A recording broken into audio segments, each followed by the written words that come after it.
Hello दोस्तों, आज की वीडियो में मैं बतलाने जा रहा हूँ आप लोगों को चिन्हों का प्रयोग करने के लिए कि चिन्हों का प्रयोग कैसे किया जाता है। जब कभी भी आप कैलकुलेशन बनाते हैं, कैलकुलेशन को हल करते हैं, तो कैलकुलेशन को हल करते समय आपको चिन्हों का प्रयोग अवश्य ही करने के लिए मिल जाता है। और बहुत सारे ऐसे बच्चे होते हैं जिनको चिन्हों के बारे में जानकारी नहीं होता है कि कहाँ पे किस चिन्ह का कैसे प्रयोग किया जाता है, और वैसे में वो कैलकुलेशन करते करते आधा पर जैसे ही जाते हैं तो उनका कैलकुलेशन फंस जाता है और बोलते हैं कि मेरा मैथ वीक है, मेरा मैथ कमजोर है। तो मैथ कमजोर होने का रीजन यही होता है कि छोटे छोटी समस्याएं जो होती है बच्चों को नहीं पता होता है। जैसे कि चिन्हों का प्रयोग करने के लिए बहुत सारे बच्चों को पता नहीं होगा, और जब चिन्हों का प्रयोग करने के बारे में जानकारी ही नहीं है तो आप कैलकुलेशन करिएगा, और कैलकुलेशन करते समय यदि आपको चिन्हों का प्रयोग करने के लिए आ जाए तो आप उस समय आसानी से वहां पे फंस जाइएगा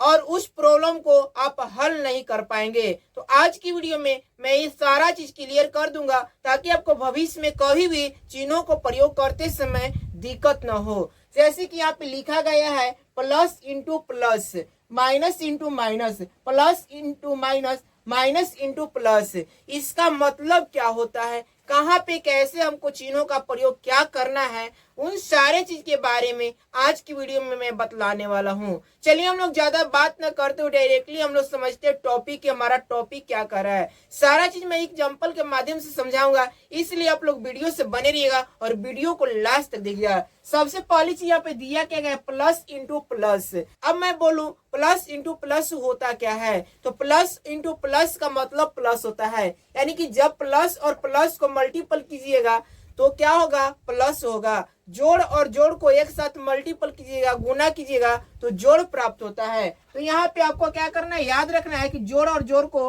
गुना करने पे जोड़ होता है, यानी कि प्लस इंटू प्लस प्लस होता है। माइनस और माइनस को जब आप गुना करिएगा तो माइनस और माइनस को गुना करने पे भी प्लस होता है। माइनस और माइनस को गुना करिएगा तो भी प्लस होगा। उसके बाद एक तो दिया गया प्लस और दूसरा दिया गया माइनस। जब प्लस और माइनस रहेगा तो उस स्थिति में माइनस होगा, और माइनस और प्लस रहेगा तो उस स्थिति में भी माइनस होगा। तो ये चीज तो आपको याद रखना है कि प्लस और प्लस को गुना करने पे प्लस होगा, माइनस और माइनस को गुना करने पे प्लस होगा, प्लस माइनस को गुना करने पे माइनस होगा, माइनस और प्लस को गुना करने पे माइनस होगा। लेकिन इसका प्रयोग करते समय आपकी समस्याएं बढ़ जाएगी। एग्जाम्पल की मान लीजिए कि आपको दिया गया है 3 गुने 3 दिया गया है। अब बताइए कि जब 3 गुने 3 दिया गया है तो यहाँ पे आपको समझना है कि इसको मल्टीपल करेंगे, और मल्टीपल करेंगे तो इसका चिन्हों का यहाँ पे प्रयोग कैसे करेंगे।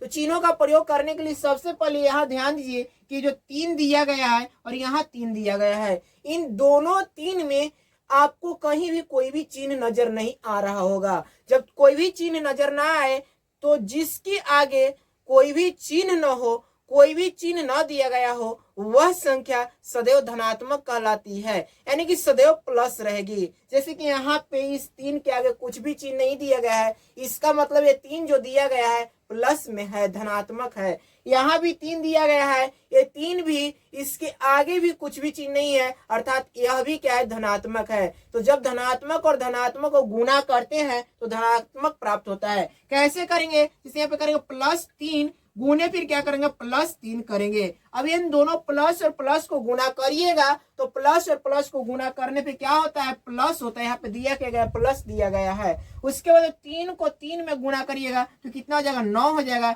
अर्थात 3 गुने 3 यानी कि +3 गुने +3 करने पे कितना हो रहा है, 9 हो रहा है, प्लस का 9 हो रहा है। तो इस प्रकार से प्लस इंटू प्लस करने पे क्या हो जाएगा, तो प्लस का 9 हो जाएगा। उसी प्रकार से और आगे देखिए क्या होता है। एग्जाम्पल के लिए मान लीजिए कि आपको दिया गया -3 और यहाँ पे दिया गया प्लस का 3 दिया गया है, इस प्रकार से। अब ऐसी स्थिति में इसको हल कीजिएगा तो यहाँ पे क्या प्राप्त होगा। तो यहाँ पे हल करने के लिए सबसे पहले इसके चिन्हों का आपको ध्यान देना है, इनके चिन्ह क्या लगे हुए हैं। तो यहाँ पे देखिए 3 के आगे माइनस है, और यहाँ पे देखिए इस 3 के आगे क्या है, प्लस है।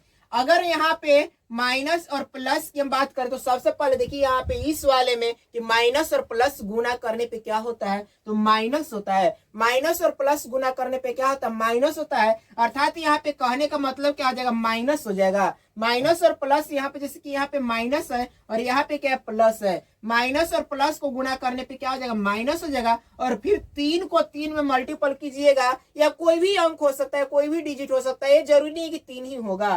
तो यहाँ पे 3 और 3 को मल्टीपल करने पे क्या हो जाएगा, 3 और 3 को मल्टीपल करने पे 9 प्राप्त होता है। अर्थात कहने का मतलब क्या है कि -3 और +3 को मल्टीपल करेंगे तो माइनस और प्लस गुना करने पे क्या हो रहा है, माइनस हो रहा है। और माइनस का कितना हो जा रहा है, 9 हो जा रहा है। इसी प्रकार से और मैं आपको आगे बात करूं, देखिए सारा चीज मैं एग्जाम्पल के माध्यम से समझा रहा हूँ, इसलिए आप लोग वीडियो से बने रहिए और वीडियो को ज्यादा से ज्यादा शेयर कीजिएगा। जैसे दिया गया रहेगा -4 दिया गया रहेगा, फिर यहाँ पे दिया गया रहेगा -5 दिया गया है। अब इसको हल करना है तो इसको कैसे हल करेंगे, तो यहाँ पे दोनों पद को देखिए, दोनों डिजिट को देखिए, तो दोनों डिजिट क्या है, यहाँ पे देखेंगे तो माइनस का यहाँ पे 4 है और यहाँ पे माइनस का क्या है, 5 है। माइनस का 4 है और यहाँ पे माइनस का 5 है।